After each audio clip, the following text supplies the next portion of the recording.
Nós vamos refletir um pouco sobre isso. Eu quero partir contigo do primeiro livro de Samuel, capítulo de número 16, versículo de número 7. Primeiro livro de Samuel, capítulo 16, versículo 7.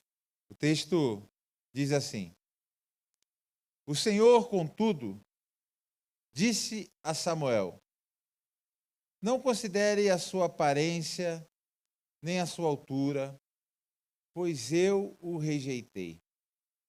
O Senhor não vê como o homem. O homem vê a aparência, mas o Senhor vê o coração. Esse pequeno versículo que eu li contigo, ele está dentro de uma passagem histórica de Israel. O profeta Samuel, e é importante a gente lembrar que o ministério profético é aquele ministério que vincula céu e terra. Como assim, Fagner?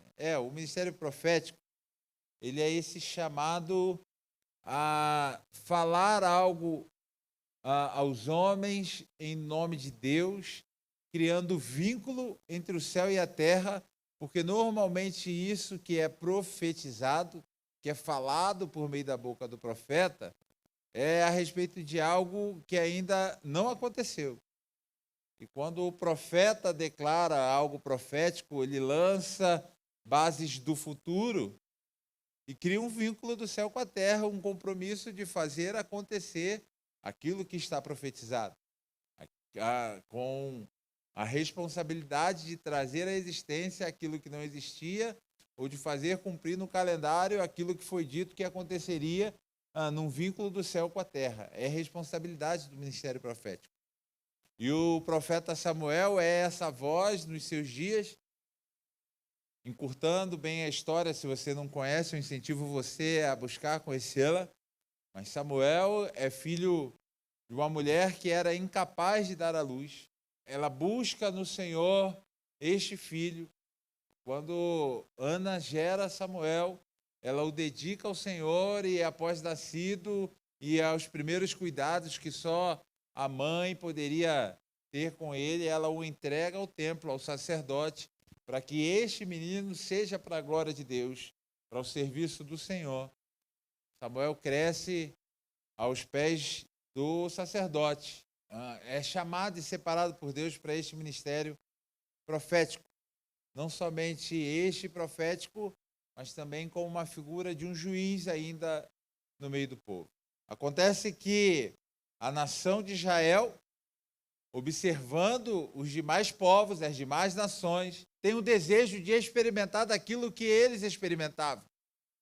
As demais nações tinham uma figura de governo que centralizava poder sobre eles, que era a figura do rei, do monarca. E eles procuram Samuel e dizem: olha, peça a Deus que nos dê um rei. Nós queremos um rei que governe sobre nós. Então, quando Samuel leva isso diante de Deus, leva com uma queixa, Deus olha para Samuel e fala assim: Samuel, não é você que eles estão rejeitando. Lembra que você, como profeta, fala em meu nome? Não é você que está sendo rejeitado, Samuel. Fica tranquilo. E então o povo escolhe Saul, um homem que se destacava dos demais por sua altura, por seu porte físico. Saul era um guerreiro destacado no meio do povo, de uma família estruturada, e então Saul é levantado como o primeiro rei de Israel. Porém, o coração de Saul é duro. O coração de Saul é afastado de Deus.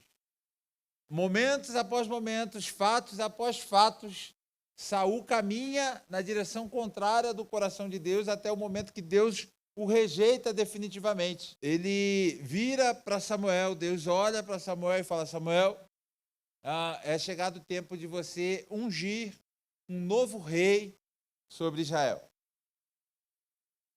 Veja a ação do ministério profético. Samuel sai na direção da casa de um homem chamado Jessé, para chegar nesse lugar, uma família humilde e simples de Israel, e ungir um novo rei e criar um vínculo do céu com a terra. e dizer, ó, esse aqui é o novo rei. Samuel cumpre a sua jornada de viagem. Jessé é avisado antes que Samuel está chegando, se preocupa, o que está acontecendo, o profeta está vindo na minha casa. E aí quando Samuel chega, Samuel diz, olha, Deus escolheu um novo rei para Israel. E Deus disse que é de entre os teus filhos, Jessé. Eu vim aqui para ungí-lo.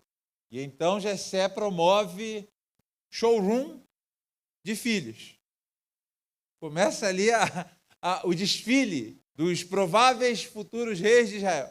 Começando do mais velho, um a um se apresenta diante de Samuel. E logo no primeiro, Samuel olha e fala, não precisa nem vir mais nenhum. Um rapaz desse, bonito, forte, bem apresentado, com essa aparência real, não quero nem ver mais nenhum. Porém, a voz do Senhor fala a Samuel, isso que eu e você lemos. Samuel, você está olhando a estética, Samuel. Samuel, seus belos olhos verdes te enganam. Não sei se Samuel tinha olho verde, irmão, isso é só conjectura. Samuel, o teu entendimento humano e a tua percepção de quem merece ou não merece, de quem é capaz ou não é capaz, de quem está pronto ou não está pronto, Samuel, te enganam. Não considera a aparência dele, não. Não considera a estatura dele. Eu rejeitei esse daí, Samuel. Você aprovou? Você achou bacana? Você achou vistoso? Você achou bonito? Olha, eu rejeitei. Segue a fila. Faz a fila andar, Samuel. Deixa passar. E aí vai passando todos, e um a um, rejeitados pelo Senhor. Até que, em tese, ou na teoria inicial de Jessé e de Samuel, se acabam os prováveis reis. Samuel pergunta, mas não tem mais nenhum, tem certeza? Sacode aí o fundinho da sacola. Vira de cabeça para baixo para ver se cai um. Jessé se lembra. Ah, não. Tem um mais moço. Está lá no campo, cuidando das ovelhas. Chama lá o tal do Davi. Davi vem, se apresenta diante de Samuel, escolhido e aprovado por Deus. Deus diz, Samuel é esse. Pode derramar o azeite. Pode ungir. Esse é o futuro rei de Israel. A Bíblia vai dizer que Davi era um homem segundo o coração de Deus. Um homem perfeito. Muito longe de ser irmão, mas muito. E, sinceramente, esse é alguém que talvez, em algum momento, você teria vergonha de dizer que conhecia. Não tem 15 dias. O pastor Daniel compartilhou conosco a mensagem aqui falando do episódio em que esse Davi, o homem segundo o coração de Deus, finge de maluco, sai babando para poder fugir de uma situação em que ele é colocado.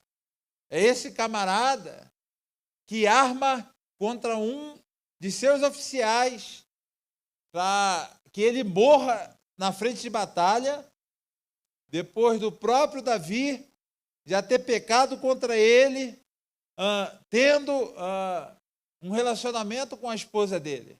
É esse Davi, escolhido por Deus e o homem segundo o seu coração, aquele que age em alguns momentos por interesse, que é muito bacana, né, irmão? A gente olhar a história dele enfrentando Golias, falar, lá vai ele, ousado, o rapaz Davi, de tanta ousadia.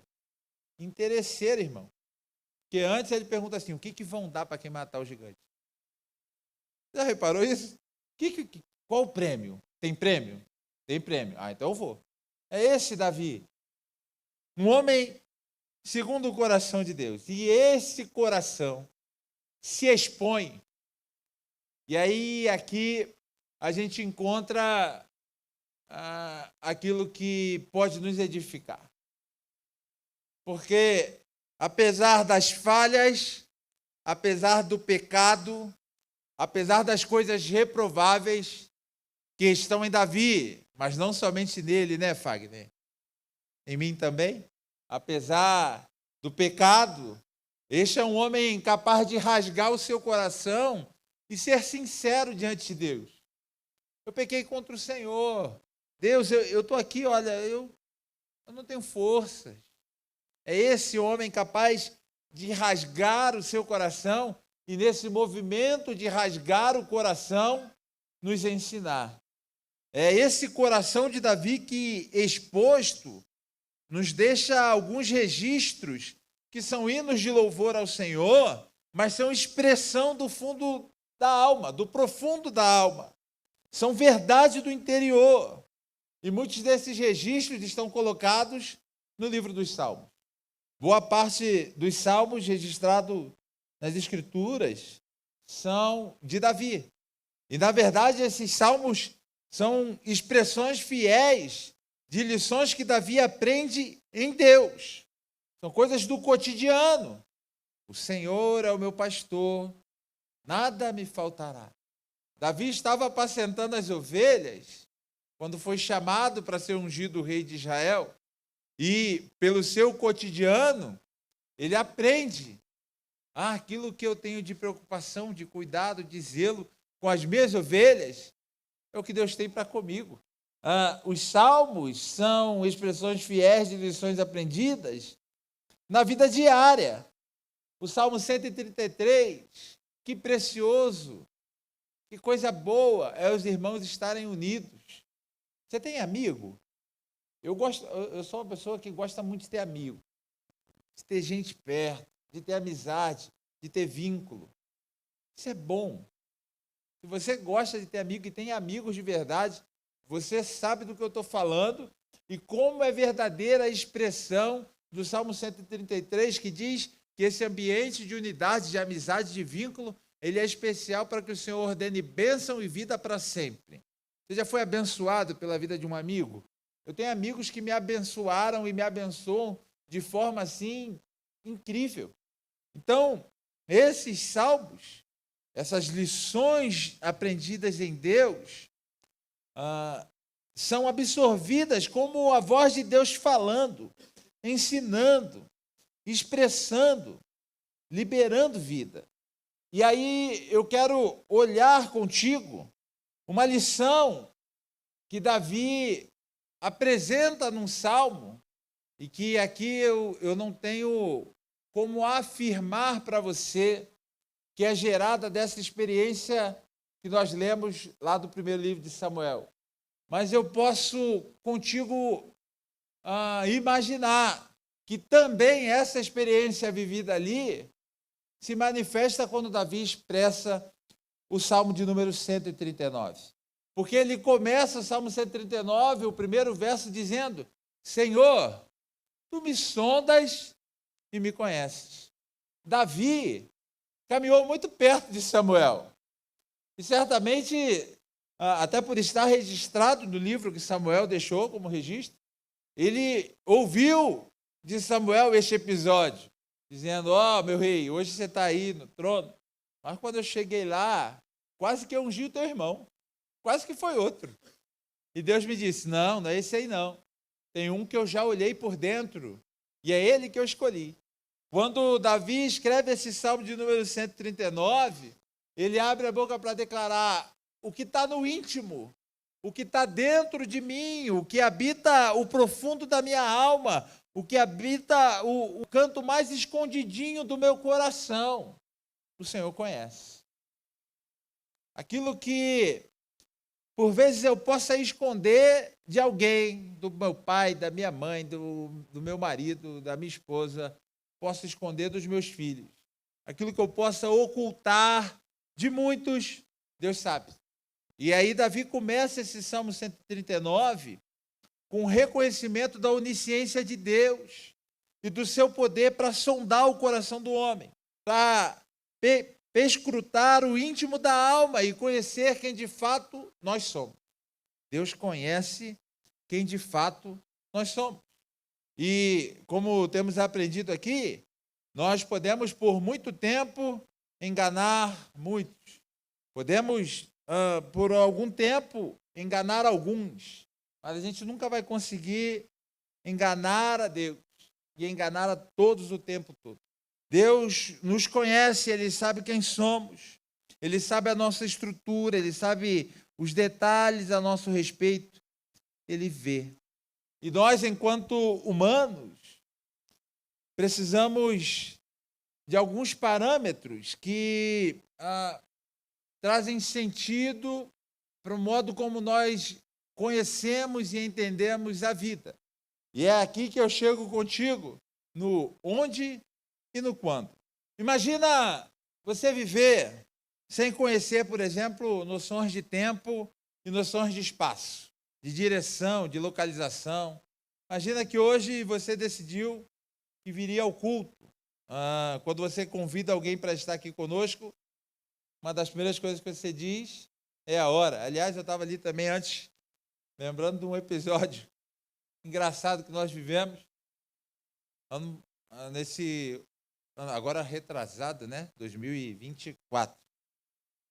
Lá no Sul, tínhamos amizade com uma família de argentinos, que moravam do outro lado da fronteira, e um dia combinamos, vamos comer uma feijoada. A gente já tinha comido as empanadas lá na casa deles, agora vocês vão lá em casa comer uma feijoada, vamos fazer uma feijoada. Que dia? Sábado. Sábado nós vamos comer uma feijoada. Na sexta-feira a Vívia começou a preparar as coisas, tudinho. No sábado de manhã, levantamos cedo, finalizou. Meio-dia a feijoada estava lá bacana, bonita, servida, cheirosa. A gente com fome já, e cadê Los Hermanos? Não chegava. Deu 1h da tarde, Vívia mandou uma mensagem para ela. Eu tinha mandado mensagem para ele e ele não tinha recebido as mensagens. Vívia mandou mensagem para ela e ela respondeu. Vívia perguntou, né? Tudo bem? Ela, não, tá tudo bem. O pessoal saiu, deu uma volta. Eles estavam com os filhos que moravam em Buenos Aires e estavam lá naquele período. O pessoal foi ali ver um negócio, a gente sabia que era um lugar assim, 1 hora de distância de onde eles estavam. E eu estou aqui costurando algumas peças, não sei o que. A Vívia me olhou e falou assim, eles não estão vindo. E aí ficou aquela coisa meio no ar, assim, até que eu consegui falar com ele. Ele falou, não, mais tarde a gente chega. Porque nós combinamos o sábado, mas não combinamos a hora. E para mim, feijoada, irmão, é para almoçar. Comi uma feijoada 8 horas da noite. Esse dia eu comi. Porque foi a hora que eles chegaram. Quando a gente combinou a feijoada, para mim estava implícito que era para almoçar. E ele, no hábito deles, de que a refeição principal é feita mais tarde, veio de noite. Comemos feijoada de noite. Mas o parâmetro do tempo, do quando, tirou essa percepção de orientação. A vida do homem sem referência de direção, de localização, de espaço e sem referência de tempo, seria uma existência de desorientação profunda, marcada pela incapacidade de planejar o futuro, a incapacidade de aprender com o passado, de aprender lições que se registram pela marca do tempo. Sem noção de espaço, não teria como navegar no ambiente físico. E aí seria, essencialmente, viver um eterno presente, caótico, onde ações automáticas eu vou tomando, porque eu não tenho noção de tempo e vou reagindo automaticamente, perdem um propósito claro. Quer ver alguns impactos de ausência de localização e direção, por exemplo, de ausência de espaço? O indivíduo teria dificuldade de entender um mapa, de reconhecer um ambiente ao seu redor. Se você não tivesse noção de direção, de localização, você não chegaria aqui para esse culto hoje. Você precisa saber onde. Você ia ter uma perda de você mesmo no espaço. Sem um ponto de referência, você deve saber de onde você veio, para onde você vai, para onde você está indo, e teria uma sensação constante de estar perdido. Se você não tivesse percepção do tempo, do cronos, você ia viver um eterno agora. Isso traria ausência de noção de tempo, tirando a capacidade de sequência lógica. Nós temos capacidade de sequenciar as coisas porque nós temos noção de tempo. Você viveria sem planejamento e a realidade seria distorcida para você. E isso traria efeitos psicológicos. Você ia perder o propósito. Você ia passar a existir no automático. Você ia viver em isolamento. Em resumo, a vida humana ela é estruturada pela nossa capacidade de nos situarmos no espaço e no tempo. Sem isso, o ser humano perderia grande parte da sua autonomia, vivendo uma experiência fragmentada no seu cognitivo e na sua existência. Aí, vem o salmista falando a respeito de Deus, seguindo o Salmo 139, lançando o onde e o quando. Vamos seguir a leitura desse salmo? Ó Senhor, tu examinas o meu coração, conheces tudo ao meu respeito. Sabes quando me sento e quando me levanto. Mesmo de longe, conheces meus pensamentos. Tu me vês quando viajo e quando descanso. Sabes tudo que eu faço. Antes mesmo de eu falar, Senhor, sabes o que vão meus lábios dizer. E aí o verso de número 7, ele diz: para onde me ausentarei do teu espírito? Para onde fugirei da tua face? Se eu subo aos céus, lá estás. Se faço a minha cama no mais profundo abismo, lá estás também. Se eu tomo as asas da alvorada e me detenho nos confins dos mares, ainda lá me haverá de guiar a tua mão e a tua destra me susterá. O salmista olha para o tempo e fala assim: a hora de sentar, o Senhor me vê. A hora e o tempo de levantar, o Senhor está lá. A hora e o momento de viajar, de sair, de partir, o Senhor está lá. Quando penso, ou quando marco, ou quando projeto, quando coloco no Cronos uma intenção, o Senhor vê.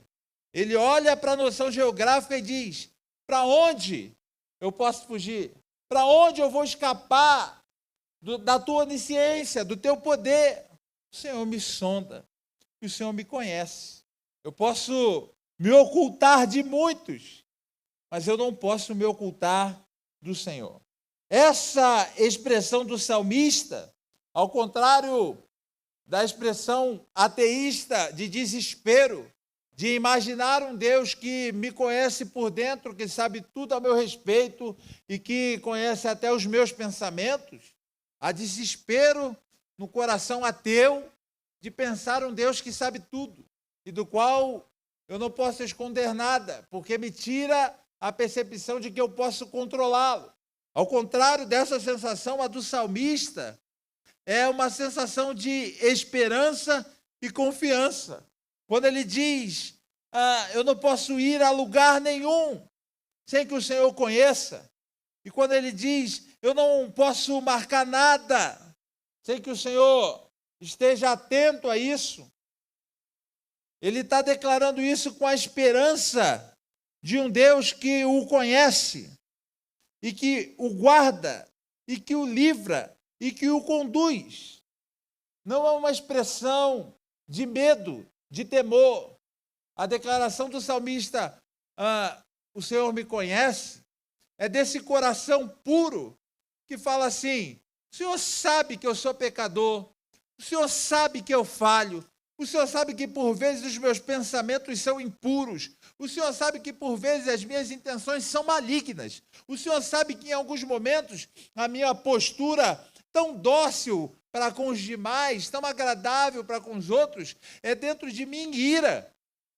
O Senhor sabe, mas ainda assim, o Senhor permanece onde eu estou e me acompanha onde vou. Ainda assim, o Senhor não marca um tempo limite para me abandonar. O Senhor está comigo. E aí, para quem espera nele, esse onde não é geográfico e esse quando não é cronológico. Para quem tem confiança em Deus, saber que onde eu vou, Ele está comigo, me coloca na percepção de que Deus não está preso nas questões do espaço geográfico. Ele é Senhor onipresente em todo lugar. Quando eu tenho a esperança nele, me gera a convicção de que não é o tempo do meu relógio, é o Kairos, é o tempo especial de Deus, é a estação própria dele, e no tempo formoso dele ele faz cumprir tudo. Isso aqui é descanso, irmão. Isso aqui é paz e confiança. O Senhor me sonda, o Senhor me conhece. Isso não é desespero de quem quer ocultar. Isso é descanso de quem se abre diante de Deus, entendendo o amor que há nele. Aliás, Davi entendia isso tão bem, que após seu pecado com Batseba, ele é questionado pelo profeta. O TDAH é complicado, irmão, que a mente já viajou aqui. Imaginei o profeta chegando com a maquininha, falando, e aí, vai pagar no débito ou no crédito? Como é que você vai pagar essa coisa que você inventou aí, Davi? Davi olha e fala assim, olha, deixa eu cair na mão de Deus. As palavras do profeta não foram essas. Ele falou, ei, você quer sofrer na mão dos seus inimigos? Ou Deus pode resolver a questão? Assim, deixa eu cair na mão de Deus. Ele me conhece, ele me sonda. Mas eu também sei o amor que há nele. Eu também sei o olhar de ternura que há nele. Eu sei que ele me ama. E aí ele percebe que não é uma questão geográfica, que é uma questão de quem Deus é. Olha o Salmo 121. Eu levanto os meus olhos para os montes e pergunto, de onde me vem o socorro? Ele usa a referência geográfica. Eu olho para o monte. Será que está vindo alguém de lá para me ajudar? Será que se eu esquecer o monte e olhar para o mar, é de lá que vem socorro para mim? Eu olho o geográfico e pergunto, de onde vai aparecer alguém para me ajudar? E aí no verso 2 ele vai afirmar, o meu socorro não vem de um ponto geográfico. O meu socorro vem do Senhor, que fez o céu e a terra. É esse onipotente que não vai permitir que você tropece. Esse seu protetor que se mantém alerta, ele não dorme, ele não vacila. O protetor de Israel não dormirá, ele está sempre alerta. O Senhor é o seu protetor, como sombra que o protege. Ele está à sua direita. De dia o sol não te ferirá, nem a lua de noite. O Senhor o protegerá de todo mal, protegerá a sua vida, protegerá a sua saída, a sua chegada, desde agora e para sempre. Eu olho para os montes, o meu socorro está vindo de lá, e na expectativa de um ponto geográfico que me socorra, eu desguarneço outros pontos. Mas quando Davi olha para o monte e diz, não, o socorro não é geográfico, o socorro vem do Senhor, ele tem segurança para dizer, na direita, da esquerda, de cima, de baixo, de qualquer lugar, pode vir. O guarda de Israel não dorme, não vacila. Para quem tem esperança e confiança em Deus, onde não é geográfico, para quem tem esperança e confiança em Deus, está nele, para além do Cronos, experimentando a plenitude dos tempos e a estação própria que ele tem para as coisas. E aí nele você vive passado, presente e futuro. Nele você experimenta a vida que há em Cristo Jesus. E a expressão do escritor aos Hebreus, que nas últimas recomendações da sua carta, lá no capítulo 13, versículo de número 8, é taxativo em dizer. É interessante, irmão, porque essa expressão parece desconexa de tudo que ele está escrevendo. Ele vem fazendo recomendações finais de uma carta e em algum momento ele pontua, Jesus Cristo é o mesmo, ontem, hoje e eternamente. A respeito da sua palavra, o profeta declara, cai a erva, seca a flor, mas a palavra do Senhor permanece eternamente. Porque ele sim está fora do cronos, e eu e você precisamos de agenda. Ele governa sobre todas as coisas. Nele está o nosso passado, o nosso presente e o nosso futuro. Nele, eu posso fazer a declaração do apóstolo Paulo aos Filipenses. Eu quero encerrar lendo esse texto com você. Filipenses, capítulo 4, a partir do versículo de número 10. Como eu me alegro no Senhor por vocês terem voltado a se preocupar comigo. Sei que sempre se preocuparam comigo, mas não tinham oportunidade de me ajudar. Não digo isso por estar necessitado, pois aprendi a ficar satisfeito com o que tenho. Sei viver na necessidade e também na fartura. Aprendi o segredo de viver em qualquer situação, de estômago cheio ou vazio, com pouco ou muito, posso todas as coisas naquele que me fortalece. Posso todas as coisas em Cristo que me fortalece. Eu posso, confiando no tempo dele, no kairós que ele oferece, suportar o tempo presente, suportar as aflições do hoje. Eu posso desfrutar da bênção que tenho, porque apesar de muitas vezes nós acentuarmos a lembrança de que teremos aflições, não podemos ser ingratos ao ponto de não reconhecer que recorrentemente somos abençoados pela mão do Senhor, querido. Então não se culpe por hoje estar desfrutando de uma bênção, da alegria de uma conquista, do tempo de provisão. Não se culpe por isso, desfrute desse tempo com alegria, porque isso também você pode nele. E se você está nele, você desfruta do hoje, descansando que amanhã ele vai continuar cuidando de você. Nele, o tempo cronológico não te afeta, porque você está descansando no governo de suas mãos. Você pode, no local dele, no local da habitação dele, descansar, entendendo que, mais do que um local geográfico, mais do que um ponto no globo, você habita nele. E essa percepção é tão poderosa que leva o salmista no Salmo 91 a declarar: aquele que habita no esconderijo do Altíssimo.